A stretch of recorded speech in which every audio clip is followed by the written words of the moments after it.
Good evening. I'm Keith Strudler, Director of the School of Communication and Media at Montclair State University. Welcome to our second symposium on race and media. I'm here in our school's presentation hall, where I look forward to soon again hosting events like this in person.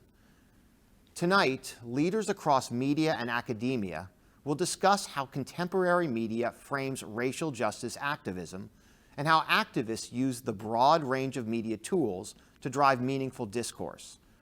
Tonight's open and honest conversation considers our potential for change and the transformational power of media, from film to news to sports to documentaries to social media. This event is part of our school's semester-long Focus Initiative on Racial Justice, a series of student-led projects, broadcasts, stories, and campaigns where we examine who we are as a community and who we can become in the wake of this transformative time in our history. From the Montclarian to WMSC to NewsLab to Hawk Communications to the Red Hawk Sports Network, our community of scholars, practitioners, and emerging student professionals are using the power of story to address this American moment. Tonight, we welcome industry leaders and thinkers to our school to add to this critical conversation. I am grateful for the generosity of their time and expertise, and I'm also thankful that you have joined us to be a part of this important conversation. Perhaps more than anything, our school recognizes the power of story and the importance of communication. We also believe deeply in our diverse community of learners and our continued pursuit of truth and excellence. Tonight continues that quest. On behalf of the School of Communication and Media at Montclair State University, thank you for joining us. I now have the distinct honor of introducing tonight's moderator, my colleague and Assistant Professor of Communication and Media, Dr. Tara Conley.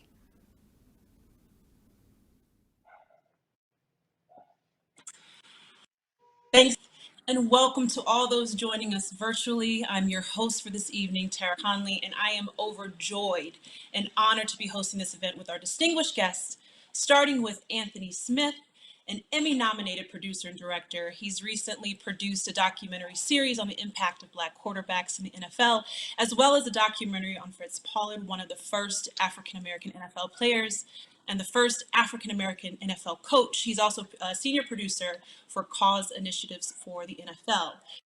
Next, we have Vickie Burns, a fierce advocate for diversity and inclusion and equity in all aspects of journalism.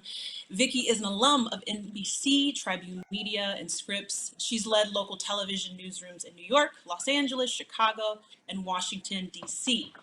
Lastly, but certainly not least, we have Dr. Eddie S. Glaude Jr., the James S. McDonald Distinguished University Professor in the Department of African American Studies at Princeton University. His latest book, Begin Again, James Baldwin's America and Its Urgent Lessons for Our Own, which I have right here. It's a New York Times bestseller. Go get that.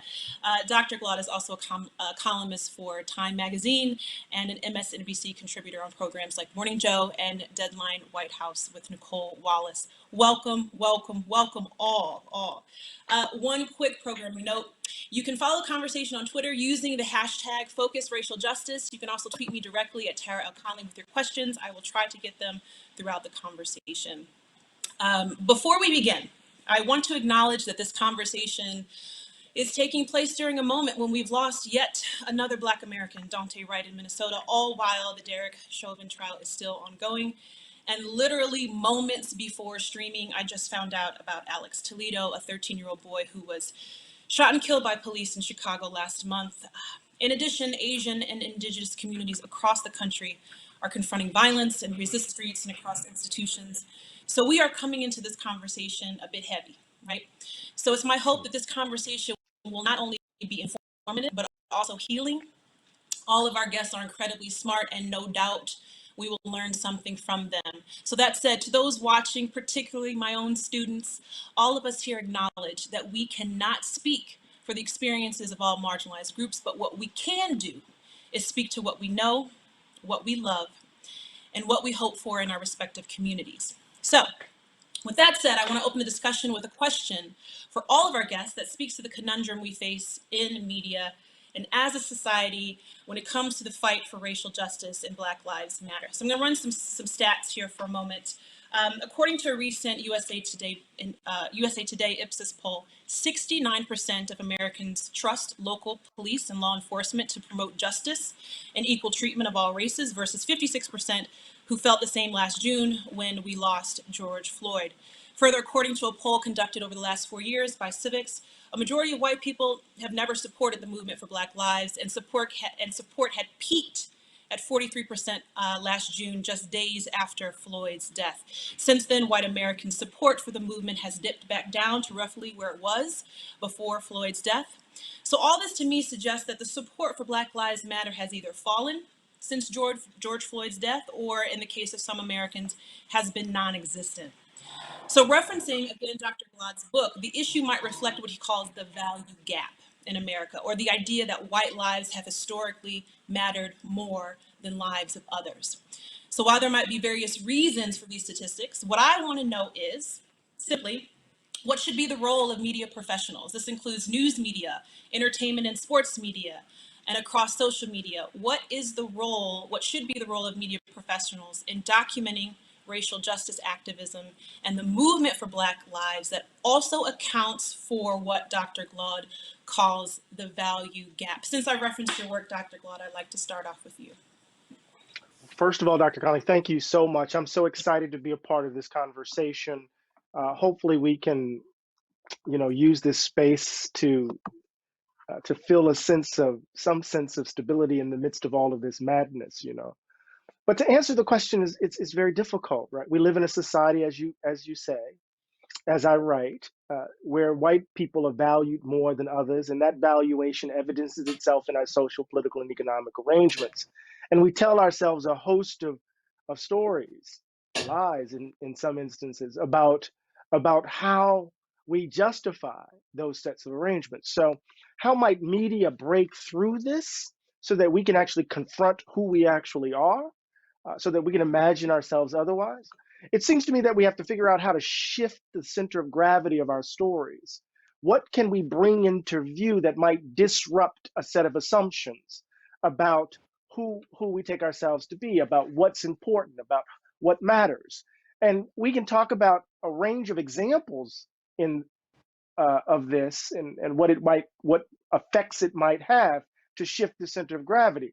Think about, for example, the way in which we talk about or report about defund the police, and the way we allow, at least in mainstream media, we allow the narrative of law and order being tough on crime or weak on crime to define how we understand that phrase, right? As opposed to thinking about, right, what does it mean for municipalities to spend 60 to 70% of their budgets on policing and carcerality, as opposed to mental health services, employment, and the like. So I think part of what we can do to break through is begin to shift the center of gravity. Who are the folk at the heart of our reporting? Can we decenter them and bring someone else into view, and a different angle on the issue? That's me stumbling towards an answer. I think, yeah, that's what I'll say. No, that's great. Yeah, and I hear you. I hear the words reframing the story. I hear decentering. And Vickie, I want to come to you because this is what you do. So, what say you about this sort of what the role media professionals should play in this? So, the events of the last year, 2020, going from a deadly pandemic, going into a time of social unrest and a demand for justice. This was a unique opportunity for journalists and for newsrooms to step up. And I just want to amplify something that Dr. Glaude said about the narrative. One of the things that I was able to do in terms of our storytelling, local news is different than network, different than cable. We don't have the same resources. But I challenged my team to not think about it in that way, and to really sort of go deep into the community and go deep into our stories. So we talk about, for example, defund the police. And there's been a lot of conversation about whether or not that phrase was effective. And my perspective was the the the gap on that was possibly generational. And each generation gets to define their message and their movement. What was so impressive about last summer after George Floyd was the multicultural nature of the people, the young adults who came out into the street. And I was impressed by how informed they were. And it sort of inspired me to challenge my team to do a different kind of stories about these issues. And we created a franchise that we called Created Equal.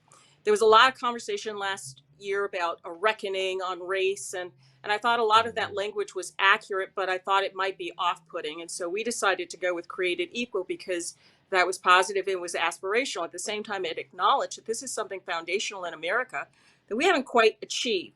And my approach was to go deep on an issue. So you take, for example, policing.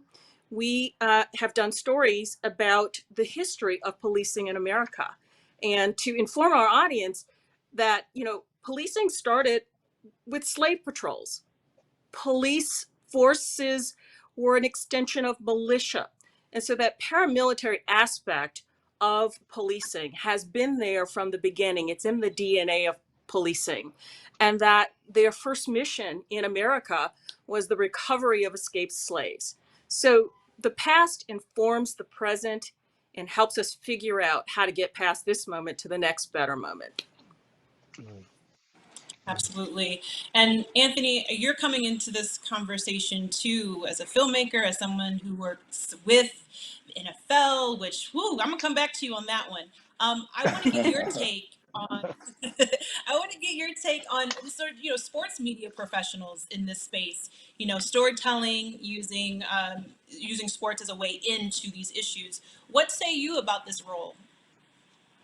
Well, first of all, again, thanks for having me on and being able to just kind of share my personal experiences, you know, on the subject matter. I think to answer your first question in regards to what you know the role of the media is. I mean, I think first of all, I would say to be honest, and honesty would be the first thing that the media can do. That being said, we know that what is true to some people is not necessarily true to others, and something that you know was instilled into me very early on when I first started was the fact that storytellers matter and perspectives matter. And I think that one of the ways that we as a media could be more honest is to have more diverse storytellers and reporters and decision makers that are guiding and leading and sharing these stories. So that would be the first thing in regards to sports media. I think that in many ways, you know, we look at the history of progress and movements throughout the course of this particular country, and we know that in many ways, sports has led the way. Whether it was Jackie Robinson 8 years before the Montgomery bus boycott, Joe Louis defeating, you know, Nazism and Max Schmeling, um, Jim Brown, Muhammad Ali. In many ways, athletes and those that we watch play on the fields and the gridirons and the basketball courts have led the way. Now we have seen over the course of the past decade or so, there has been this call for athletes to shut up and dribble and basically keep their mouths shut and to take politics out of sports. We know that every 4 years we have an Olympics where that there's nothing but politics and sports intertwined, and that's been going on for years. So I think that athletes should continue to do what they have always done in this country, and to speak up and to lead the way. And as storytellers, especially Black storyteller, in my case, it is incumbent upon me to do whatever I can to amplify their voices and to share their voices. And one final thing, um, you know, going back to your first question in regards to what is the role of the media. Um, you know, I shared what I thought the role of the media is, but I also think that as Black media, it's also important for Black storytellers, Black executives in media that are in positions to help shape the narrative, to speak up and to shape the narrative. And you know, we ask and we demand seats at the table, but if we don't do anything with those seats, then it's an empty seat. And I think that, at times, you can be the only one in a room, and, it's a bunch of your white colleagues, and you may not want to speak up. But to the students out there, no matter what background, they are, if you are representing, a minority in a room, and your voice is a diverse voice in the room, speak up. That is your job, to speak up and to be heard, and to represent a different perspective. So I don't know if that necessarily answered your question, but Yes, maybe I did. yes, absolutely. And you mentioned some things that I'm going to come back to, but I want, so Dr. Glaude and Vickie, you mentioned defund the police, and it would be irresponsible of me for not to talk about this. So let me go back to Dr. Glaude, and this is for everyone as well. Let's talk about defund the police and the framing and the message around defund the police. So some say it's bad framing, it's bad messaging, and we can argue about how those sort of political lines are drawn, but others say it's absolutely on the mark. So if we consider, one, that public education in the US has been defunded over the decades, what's the difference when it comes to policing in this country? Dr. Glaude, what do you think about the phrase and the framing of defund the police? So let me answer the question, Doc, by way of some historical context. So people didn't like freedom now as a phrase. They didn't like Black Power as a phrase. Say that again. Say So- that again. So I'm just trying to say, Right, right? I'm just trying. So when we center the white gaze, right, as the kind of standard of judgment, the basis of assessment, right, then the measure is the phrase isn't effective because it's making who uncomfortable. It's disrupting what, right? So the first thing we have to do is interrogate the assumptions that are leading to the judgment of the phrase. Now, there's a sense in which people are trying to assume that defund the police just emerged as a kind of random slogan in the midst of spontaneous marches or protests. That's not true. Defund the police actually emerges out of grassroots organizing that was in some ways outside of the camera, right? Apart from the camera. This slogan has bubbled up into the mainstream conversation over time because people have been doing the work in communities, right? Trying to argue in their local municipalities that city governments should allocate monies, right, in places that will actually keep police from responding to mental health episodes, to domestic violence crises and the like, right? So the first thing we have to do is decenter the gaze that's leading to the judgment. And the second thing, as I said earlier, what we have to do is to kind of disrupt the framing. And the framing is this framing of law and order. As long as we are debating police reform within the context of who's tough on crime and who's weak on crime, then we're trapped, we're caught. We need to move from a discourse of law and order to what I take to be a better framing of safety and security. And then defund the police takes on a different kind of register. And really quickly, I don't want to talk too much here. Then the third and final thing is that we need to understand that some folk are just engaging us in bad faith. They know what the phrase means, right? They know that these folk aren't that they're conflating arguments around abolition with arguments around budget allocation. You can't just walk around. Can you imagine trying to organize a protest and the slogan is, we want governments to allocate money to, that just doesn't work as a slogan.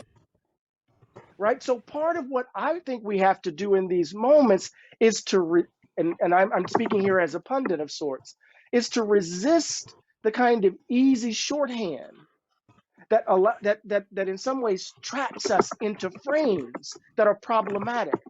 And what we have to do in these moments is to invoke the philosopher W.V.O. Quine, is to explicate by elimination, right? To actually mention the phrase and then to say what it actually singles out, and then to name the folk who are engaging in bad faith. You know what the phrase means. You just don't want to admit that the argument is actually compelling. You want to say James Clyburn. You want to say corporate Democrats. You want to say Republicans, that this is a call for defunding the police because you don't want to, I mean, for abolition of the police because you don't want to deal with the actual argument around budget allocation. Was that a bit too radical? Or did No, that was I that named a was that couple of was spot names? I named my good friend James Cliver. Yeah, yeah, Yeah, and you use the phrase explicate by elimination. You know, yeah. do I? I'm asking myself, do I have faith that people will do that work? It's So kind this of is the it's almost. Go ahead. Yeah. no, this is the thing, Doc. What I've learned over my few years on MSNBC is that I've been trying to figure out how to bring the full weight of the bibliography that is in my possession to bear on a soundbite, right? How can I take my reading and fit it within the limits or confines of the soundbite that is commentary in media and the like, right? And what I do know is that people are hungry for subtlety and complexity. If you watch Game of Thrones, you know folk can handle complexity. Remember all of those plot lines and how folk were following them and how they collapsed over time. So it's not that folk can't manage complexity. It's how you present it, how you present the idea. And so when I say explicate by elimination, sometimes we allow the phrase to that shorthand to do all the thinking for us, when all we need to do is just simply say what we mean, as opposed to use the shorthand and try to do that within the confines of a soundbite. And the response has been amazing, at least in my experience. But you guys know this better Right. than I do. I'm just running my mouth. Tara, may Well, I jump in here? go ahead. I was just going Um, to you. Yes. so I think that the phrase isn't the point. I think that the mission and the movement is the point. I think that something fundamentally changed in 2020, and I think that we have to focus on that. I think people are fed up. I think they are fed up in their neighborhoods. So we're Mm-hmm. in this week, and it's the Chauvin trial. It is the Dante Wright killing. And Tara, you mentioned the 13-year-old boy in my hometown in Chicago. These things are not tolerable anymore for people. And as journalists, at the local level, reporting locally is up close and personal. And so we are in the community. And I don't think that there is debate in neighborhoods in the Bronx or Brooklyn about whether or not defund the police means what we want it to mean. They want Mm. solutions, right? And they're going to hold the police accountable. And lawmakers are going to have to do their job to hold police accountable. I talked about the history of policing, that it's got racist roots, it's got paramilitary roots. And defund means let us recalibrate. I loved what Dr. Glaude said about serve and protect. That was written on the police cars when I was a kid, right?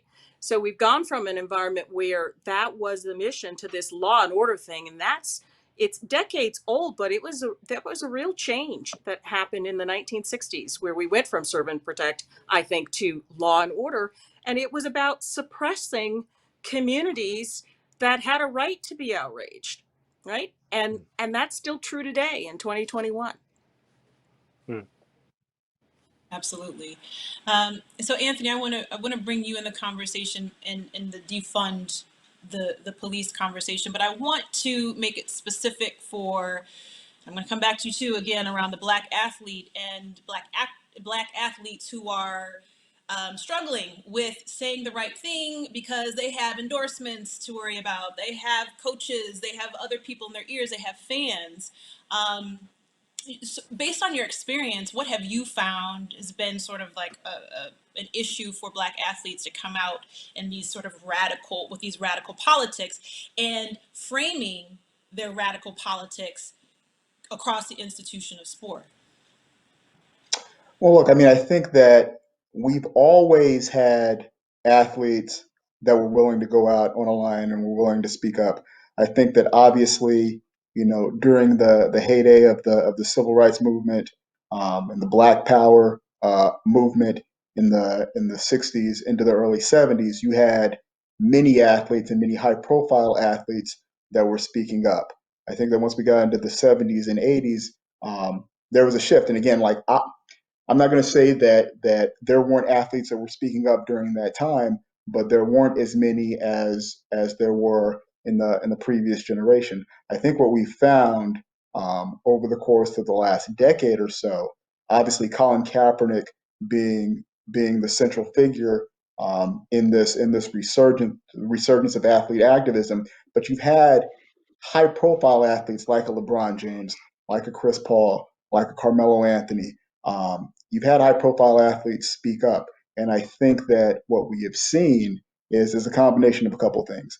I think that we've seen more athletes speak up because some of these higher profile athletes have spoken up.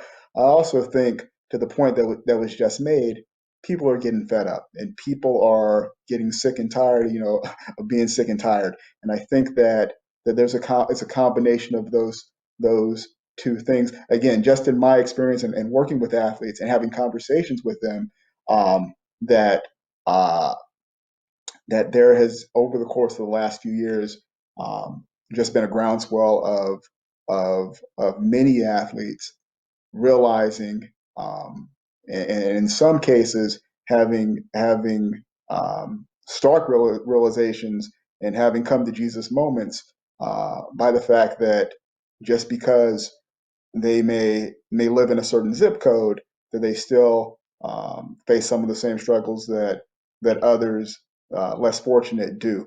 Um, so I do think that Colin Kaepernick, in many ways, did inspire a lot of people, not just in sports. I mean, Colin inspired people around the globe, but I do think that he did have an impact on the athletic community at large, in terms of how he took the stand that he took, and the fact that he was willing to lose a career um, over that stand. Um, I do also think that, you mentioned endorsements, and these are things that athletes do that are considerations. Again, just from having conversations with them, um, you have guaranteed contracts in baseball and in the NBA. There are non-guaranteed contracts in the NFL, as Colin Kaepernick found out, and I think that's also a consideration. And many of these guys are trying to feed their families and have systems that support systems and family and friends that they're looking out for. And I think that that's something that weighs on them heavily. Again, just from having conversations with many of them. At the same time, I do feel that over the course of the last few years, just doing this for 15, 16 years now, I have seen a turn in the way that many of them, um, are looking at attacking this issue. Because look, at the end of the day, all of them are they're black men. So many of them come from communities that are being directly hit by police malfeasance and social injustice, and they have feelings. I think that they have, in some ways, over the course of the last couple of decades, um, not spoken up as much as they may have wanted to. Uh, but I've seen that change over the course of the last few years. And I want to stay with this question, and I want to open it up to the rest of the panel here, Anthony. So you mentioned LeBron James, so I'm just going to say, anyone who knows me knows that I have an affinity for LeBron. I'm from Northeast Ohio. We grew up, as Ohio athletes. I'm not in the NBA, obviously, but I have some bragging rights of my own.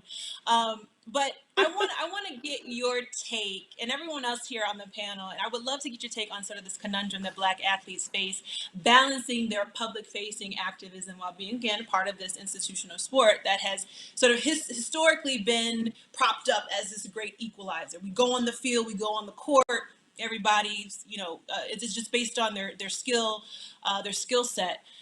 How do you reconcile the Black athlete like a LeBron James, who all at once sort of champions resistance as a form of protest, while also participating in a social institution that historically prides itself on being race silent and race neutral. I struggle with that. I really struggle with that. Anthony, you can take this one, or anyone else if you want to just chime in on this one. Well, look, I mean, it's a good question, and it's a question. I have family up in Oakland, California. I have family, and I was raised in the deep South. And when Kaepernick hit, you wouldn't be surprised. Number of family members are like, man, how can you work for an institution like that would do my man like like Kaepernick was done. And my response is that you have inside men and women, and you have outside men and women. You have people that work to create change and inspire change and enact change from the outside, but you also need people that are in the inside to do the same thing. Just some of the things that I've been able to do and some of the stories I've been able to tell over the course of the last 4 or 5 years at the NFL. I know for a fact that if I wasn't there, these stories wouldn't be told. I know for a fact if I wasn't in the rooms pushing for storytelling around certain initiatives that the NFL is doing, or pushing to have a documentary done on Black quarterbacks and have the perspective be everybody from Patrick Mahomes and Lamar Jackson and Doug Williams and Randall Cunningham to the Jamil Hills and Anthony Andersons and Wayne Brady's and Snoop Dogg's and Reverend Al's and Jesse Jackson, and including them in pieces like that. I know for a fact that if I wasn't there, these stories wouldn't be told and these voices wouldn't be amplified. So you're right. There's a push and pull, and it is a conundrum. But my response, anytime that question is posed to me, is that my fight is to fight, at least for now, from the inside. And I can Yeah. do damage, and I can shake things up, and I can do work from the inside. I can stir things up, and I can raise my hand and raise my voice, and when people say things that are off the wall or out of pocket, I can be like, you're off the wall and you're out of pocket, and this is why we should go about doing this. I think that having people like me and myself in institutions like the NFL and other sports leagues, I think that those leagues and the narratives that are coming out of those leagues and those institutions are better for having people like myself, and not necessarily myself, but like myself in those institutions, to shake things up and to stir things up, and to make sure that the athlete, make sure their voices are being heard, and it's not just hearing them talk about the 70-yard touchdown that they made on Monday Night Football, but why they decided to wear the name of George Floyd on the back of their helmet this year, and relationships with the with the family members of certain victims that have been the victims of social injustice. And I think that it's an important factor, and it's an important aspect of this fight that all of us are fighting. But you also need people from the outside that could even push a little bit further. It's the push and the pull, and it's moving in the same direction. Tara, may I jump in? I agree Absolutely. with Anthony. We have to be inside. Most of us, stand on the shoulders of people who made great sacrifice for us to be where we are.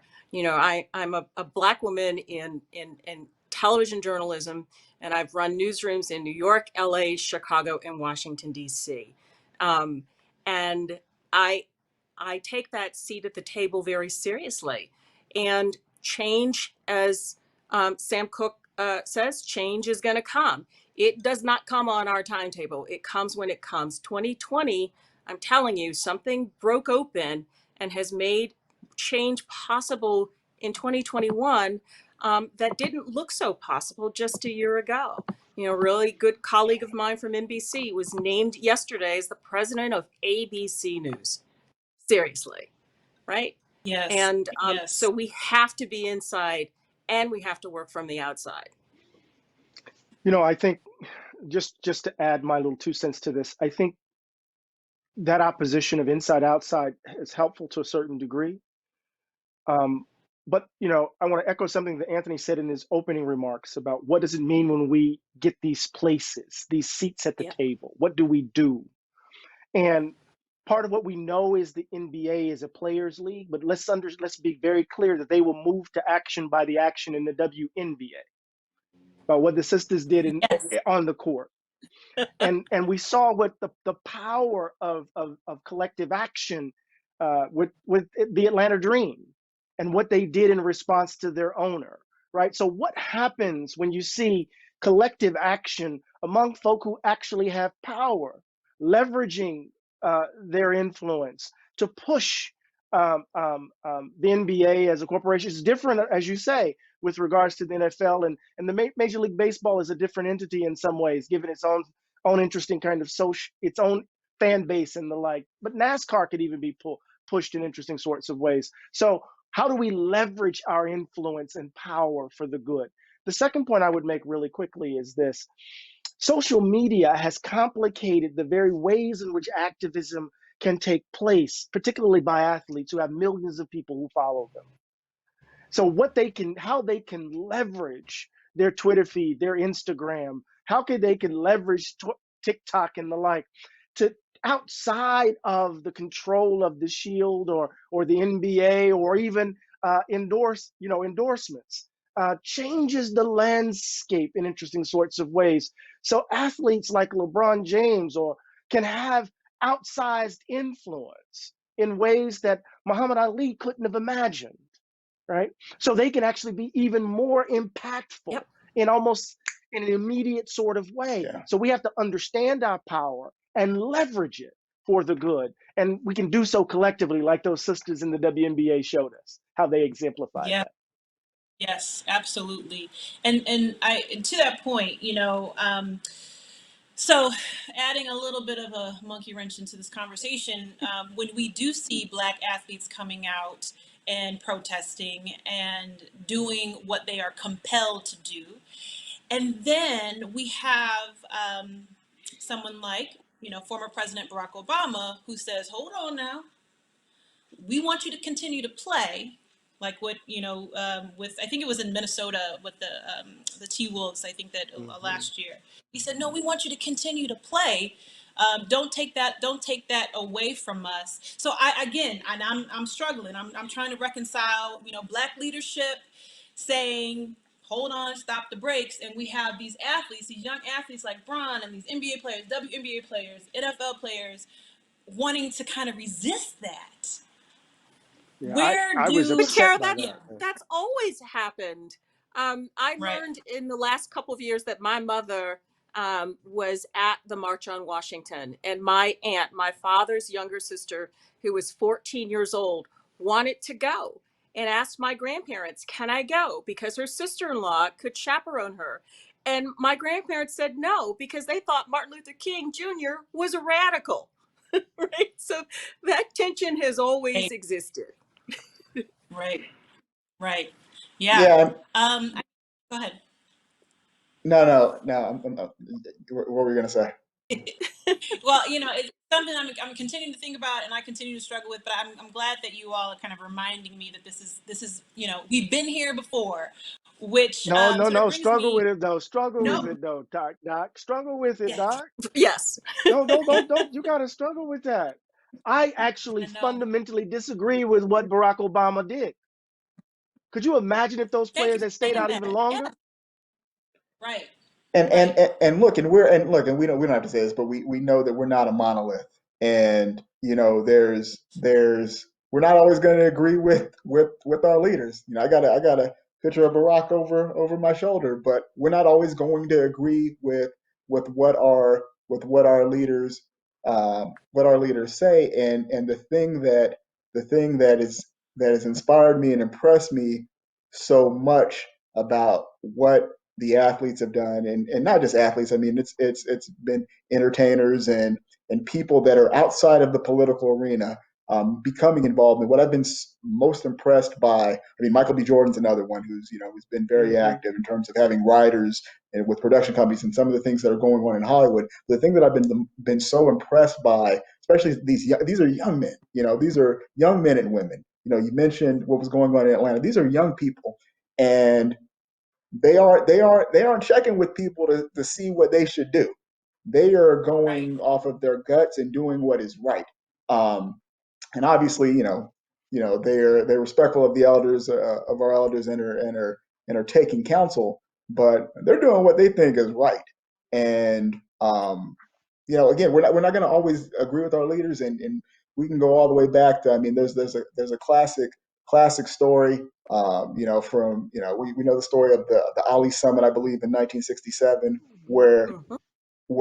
the purpose of that summit was to sit down with Ali, because many of the Black athletes that were pushing for social justice and pushing for civil rights fundamentally disagreed with what Ali was doing.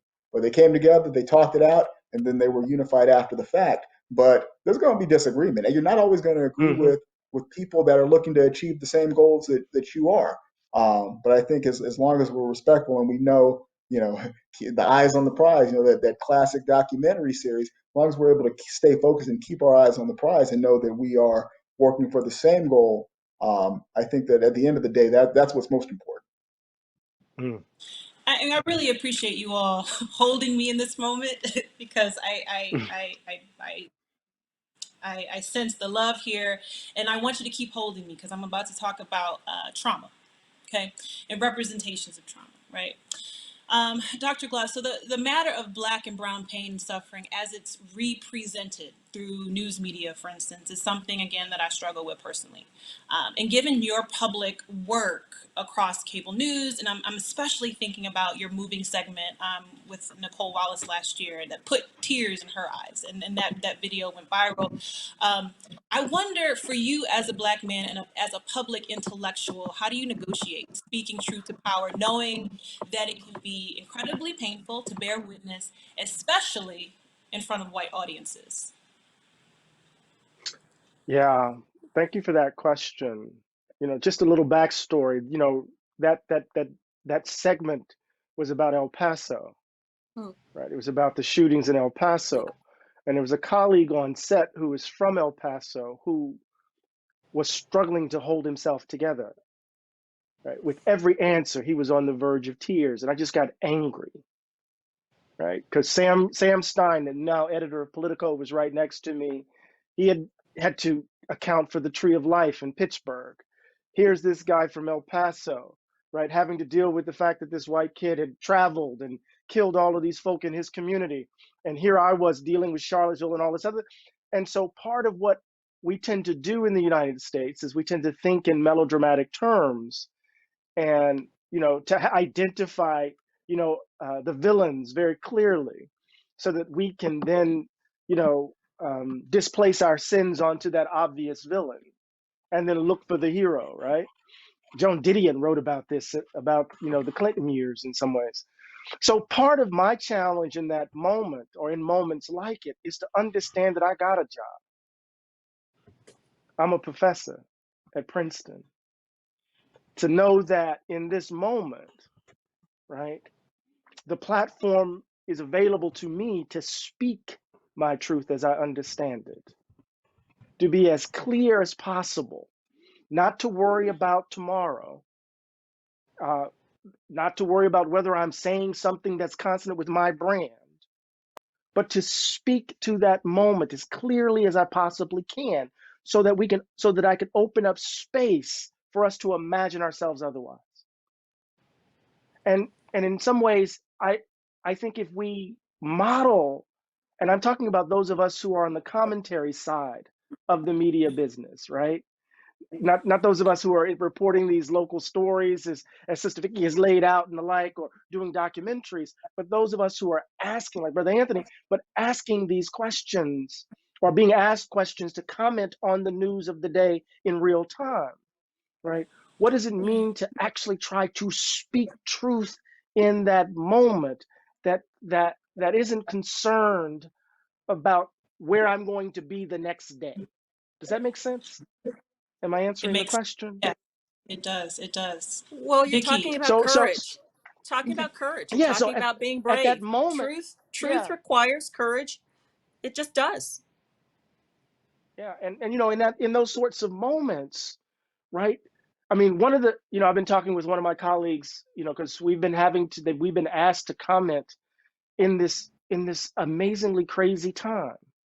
So what does it mean for us to have to watch the Chauvin video over and over again and have to comment on it? What does it mean for us to have to watch Deontay Wright's murder on loop over and over again and have to comment on it? What does it mean for us to have to watch Lieutenant Nazario and the way he was treated over when you want to just let out a primal scream? When you want to just say, look, as a Black person in this country, I am concerned about my son who lives in Oakland right now. My wife is concerned about me, that this isn't an abstract question, right? How do you bring those lived experiences and that perspective to bear on the conversation in such a way that opens up a different avenue for thinking about the issue at hand? That's what I'm trying to explain or express here. Yeah. Yeah. And the issue of bringing lived experiences and with the trauma that comes with. Anthony, you are a storyteller, right? You do this across more of a long form media. Mm. Question to you, how do you reconcile, bringing those stories of, trauma to the screen, and how do you see your responsibility in producing and creating those stories? Yeah, I mean, it's something that I struggle with. It's also something that, again, being a voice in a room, when something doesn't feel right to me, I find it incumbent upon myself to speak up and be like, this isn't right, because we all know that there's also a history of exploiting Black pain for entertainment purposes. Yep. Um, you know, there was a situation last year. I'm sure many of you or some of you are familiar with ESPN being called out last year, Mm-hmm. for some of their draft profiles, where every single draft profile was a kid from the hood, dad was in jail, mom was on crack, he was homeless. It was, I mean, it seemed like every single story had to do with that. I think that uh, those are familiar tropes that are traps that people fall into. And it's NFL draft time once again, and again, it seems like every year I have to speak up and raise my hand and be like, okay, there's more to this kid's story than this particular part of his story. Mhm. Or why are we going to this well again? So I think that's one thing. I think that it's easy. Um, and it's a narrative that the media is complicit in promoting the fact that it's the hood, and it's and these kids are coming from the mean streets, and they have rough upbringings. That's not always the case, and more often than not, it's not the case. So I think that having a voice in those rooms when these discussions are being had, I think is important. I also think, though, to answer your specific question in terms of me and stories that I tell, I'll give you an example. So this past year, the NFL decided to honor the victims of social injustice by placing decals on the back of players' helmets of victims that the players chose to honor. Speaking about player activism and players speaking up, one of the players, Alvin Kamara, who many of you are, I'm sure, are familiar with, one of the bigger stars in the NFL, went to the league and he said, basically, point blank, if we aren't doing some kind of storytelling around this initiative, then it's symbolic. It's symbolism and it doesn't mean anything. But we need to find a way to tell a story about why we're doing this. Me and another colleague of mine sat down with Alvin, and we kind of took his feedback. We discussed some ideas that we had. So what we ended up doing over the course of the season, um, was having different players tell the stories of who they chose, why they chose the names that they chose. We connected them with many of the families. Some of them had already been in contact with the families, and we were able to share the stories of the victims' lives. So often we don't celebrate and acknowledge the fact that these were living people that lived and had lives and had dreams and aspirations. So we were able to do that. But going back to why I originally brought this up, one of the stories and one of the names that was picked by one of the players was Emmett Till. Ah, So to tell the Emmett Till story, is to tell the story of that open casket and to tell the story of what happened to him. And I think that violence for the sense of violence and using images for the sense of shock value, at times could be gratuitous, at times could be it could be overdone. For this particular story, it was important that we did what his mother said, which is show what they did to my boy. That was important Right. for us in telling of that story, and to in many ways sharing the story for people who had never heard the story before. That was important. So there's a balancing act personally in terms of when to put trauma on the screen and when to be gratuitous, if you will. But that was a case where I felt personally it was necessary. Right. Mm. And Vickie, I want to bring you into this conversation because local news, right? Local news and Black trauma, there's a relationship there. Can you So talk about that a little bit? the thing that we have been battling for years in local news is it's a trope that is both a little bit true and a lot false, and that is, if it bleeds, it leads, right?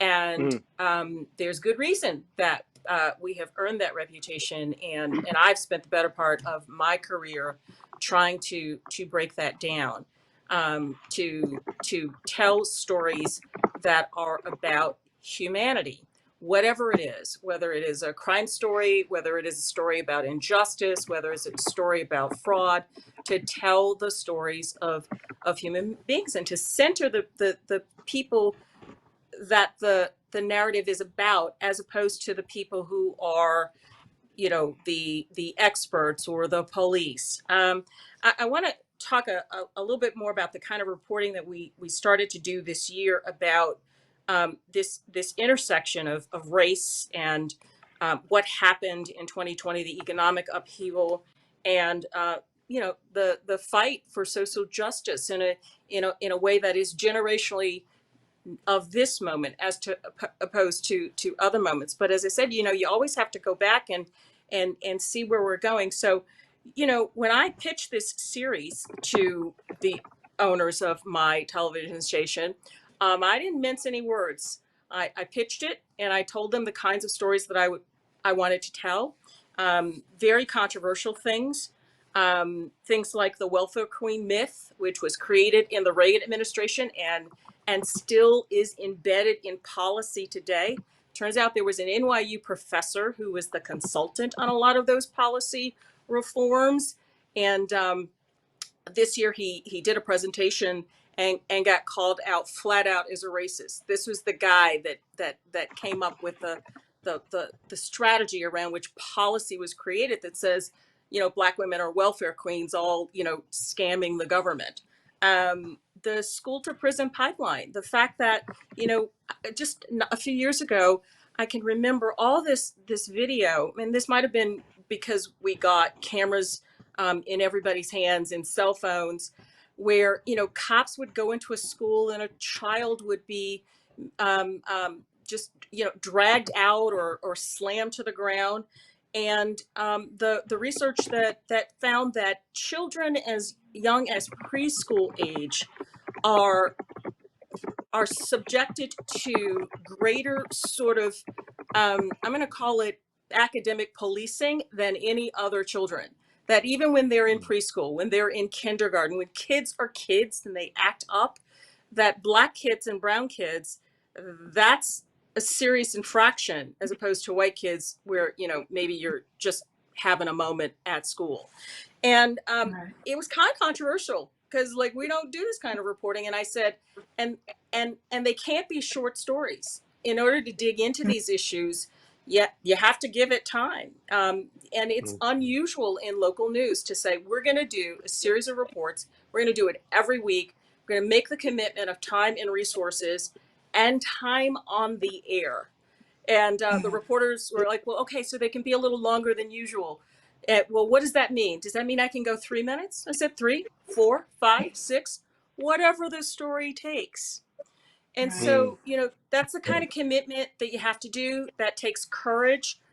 Those things are not intrinsically ratings catnip, but they're important. And it was important to do it this year in this moment. Absolutely. Mm. Yes, and thank you all for that. And I want to, I'm being very mindful of time as I'm bringing my professor into the conversation. So I do have a final question, and I want to end on something hopeful. And I have my students in mind for this question, because many of them are aspiring media professionals across, different sectors. And I want to know from all of you, and I want to go with Anthony and then Vickie, and then we'll end with Dr. Glaude here. I want to know from you all, in what ways can we reimagine media institutions, right? I'm thinking about management, I'm thinking about infrastructure, reporting, representation, so on. Mm. How can we reimagine media institutions that advance racial justice? So in other words, what would be your vision of racial justice and racial equity across media institutions as you understand them and as you participate in them? Anthony, we'll start with you. Wow, that's a big question. That's a loaded question. I would say, in the spirit of being of leaving the students with something hopeful, I would say that I've been doing this for almost 16 years now. The number of Black storytellers that we have now, the number of Black executives that we have now, the number of Black decision makers that we have now, the number of on-air Black talent that I've seen in the sports industry over the course of the past 15 years, it has grown significantly. All that being said, there's still not enough. There still needs to be more, and that's where your students come into play, and that's where we need their help, because we need more people um, that are pushing the envelope, and that are telling the stories in whatever way that stories are being told. Oftentimes we talk about storytellers and we think about specifically either writing or filmmaking, but stories come in so many different shapes and sizes. And one other thing that I would add is that 15, 20, 25 years ago, there weren't the number of different ways that you can share stories that we can now. The doc, he spoke very early about TikTok and social media and things of this nature. That didn't exist 10 years ago. There's so many different ways to share stories and to share what's going on out into the world. In many ways, seeing that Rodney King video when I was a kid, we had talked about those things with my parents and within our community. I had never seen anything like that on television. Um, Unfortunately, we see that it's seemingly on a loop every day now. Um, but all that being said, we have so many different ways now to shine a light on what's going on, and to enact change, and to motivate change.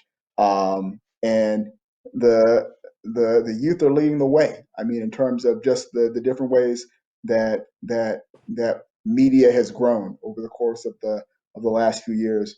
So I would just say we need more. Change is slow. I've seen change just in my short career, but we need more, and we can't rest on the fact that we have made some inroads. We have to continue to push more, because that's the only way, in my opinion, that real long lasting change will happen. We need more we need more people that are leading corporations. We need more people that are the final decision makers. We need more people that are sharing these stories and telling these stories, but are the final word on if these stories are being told. That's what we need, and I really truly feel like that's coming. But we need people that are willing to not only get a seat at the table, but to let their voices be heard once they're at the table. Mm. Thank you. Vickie? He's right. There's not enough. So I've been a leader in local newsrooms for a long, long time. And people like me, Black women who lead newsrooms, I think the last Pew data that I can remember was probably 2008, and it's less than 3%, right? That's not enough. Um, every newsroom that I have had the privilege to lead, um, I looked at this and I looked at it comprehensively. So I think in the early days there was a great focus on people being on screen. But in the course of my career, I understood very early on that the decision makers are not the people on screen. And we have to identify people. We have to not only get them in the pipeline, we have to nurture and dare say protect them on their way up, because newsroom cultures are really, really tough. They are not necessarily open-armed and welcoming. And there has been change to make that easier. When I was an intern, which is unpaid labor, now interns have to be paid because there's a recognition that there are certain kinds of kids who can afford to spend months working for free at a television station, and a lot of kids who are diverse and who might be of the community and bring a different voice and a different value, they can't afford to do that. They need to get paid for the work that they do. So and it's everywhere. It's on the assignment desk. It's in the writer pool. It's on the street. Photographers. In New York Station that I have run in the last 2 years, we didn't have any women on the street. This year, we hired an African-American woman photographer, and she's a rock star, right? So, if you have the opportunity to make those decisions and make those choices, there's a recognition that I'm going to choose differently than my white male counterpart. I just am. I'm not saying that we won't make some of the same choices, but I'm going to choose differently. And there have to be more people in those leadership roles at the executive level, at the mid-tier, and all the way throughout the organization for us to get the critical mass that we're still striving for. Thank you. I Dr. would Glaude. want to pan out. I'm going to pan out just for a bit because ditto, right? I want media to function like the fourth estate ought to function in a vibrant and healthy democracy. If we're going to be a genuinely multiracial democracy, we need the fourth estate to reflect that in the complexity of its stories, in the diversity of its news, its editorial rooms, in its insistence that those of us who consume those stories, right, take in the information requisite for us to make the kinds of decisions that democracy demand of us, right? So my hope is that we can imagine a media landscape that doesn't deform the attention of the citizenry. You see the verb deform the attention of the Yes. citizenry, but deepen the attention of the citizenry, because the media has been complicit in trafficking stereotypes, has been complicit in reproducing a whole host of assumptions that feed this idea that America must remain a white nation in the vein of old Europe. So if we're going to really step into this different way of being together as a country, I pray that the fourth estate understands its role in maintaining and securing a vibrant and healthy democracy, but more importantly, for our sakes, a vibrant and healthy multiracial democracy. Because if it fails, our fate is sealed, it seems to me. That's my hope and prayer. Amen. Amen. Well, whew, thank you all so much. That wraps up our conversation. On behalf of Montclair State University and the School of Communication and Media, I want to thank everyone for joining us, and thanks to our wonderful faculty and student-led production crew, and of course, many thanks to our distinguished guest, Dr. Eddie Glaude, Anthony Smith, and Vickie Burns. Let's keep the conversation going on Twitter. I'm gonna still be up, so use the hashtag Focus Racial Justice. And again, you're welcome to tweet at me directly. Be kind with your questions and comments. Thanks again, everyone, and please, please do take care of each other. Good night. Good Thank night. you so much. Thank you. Take care, everybody. Stay safe.